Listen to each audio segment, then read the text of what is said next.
Stairs. Credit to Jack. In 1984, there lived an old widowed lady by herself in a 2-story house who was completely immobile and bound to her wheelchair. Ever since the mysterious death of her husband, she required the aid of a carer who would visit her daily to help with her everyday tasks. What made it even more difficult was the fact that the 2 floors of the house were connected by an old staircase. When the old lady needed to move between the 2, the carer would have to carry her frail body like an infant up and down stairs. One day, the police received a call from the widow. There had been a murder.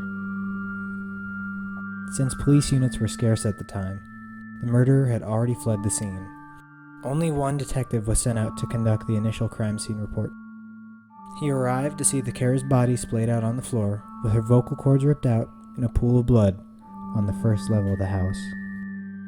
With the old lady atop the staircase in her wheelchair watching him, still and silently, seemingly in shock, he could immediately rule her out as a suspect due to her inability to move up and down the stairs.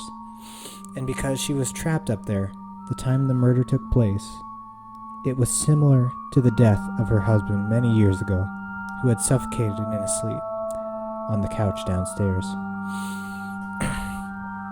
The detective put on his gloves, took photos, swabbed for evidence, and covered the body until the coroner arrived later. All routine business.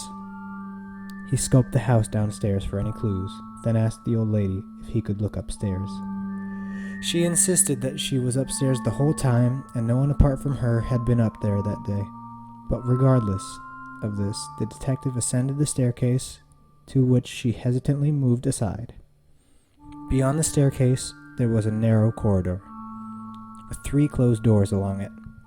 He checked behind each of the doors. The empty bedroom, nothing. The bathroom, nothing. He became anxious as he slowly made his way to the final bedroom where the old lady slept. He opened it, and everything looked normal. A bed, a wardrobe, and a bedside table with a lamp. He checked every wall of the room in horror, as it was not what he discovered. But it was what he didn't discover that made him stop dead in his tracks and slowly reach for his gun in the holster. It was a detail so minor that they had completely overlooked it in the last investigation of the husband's death. There was no phone upstairs. He suddenly heard a noise as he withdrew his gun and rushed out of the room, only to find an empty wheelchair atop the stairs.